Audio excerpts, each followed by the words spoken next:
一点点一滴滴会心入人海，照亮彼此的远方。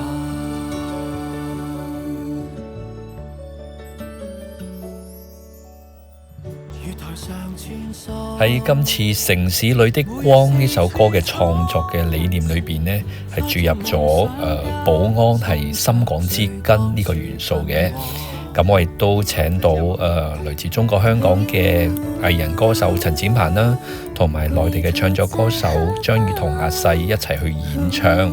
咁而呢隻歌呢，其中嘅特色呢，就係裏邊又會有粵語啦，又會有普通話。而兩位歌手分別都會唱到粵語同普通話嘅，咁亦都正正反映咗而家大灣區其實喺好多我哋交流嘅時候呢，都係用上普通話同埋粵語嘅，呢個好普遍嘅。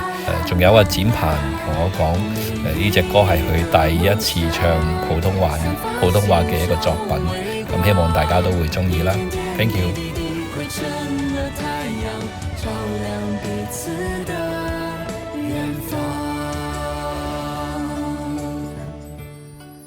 一点点一滴滴，每一道光芒化作城市里的光。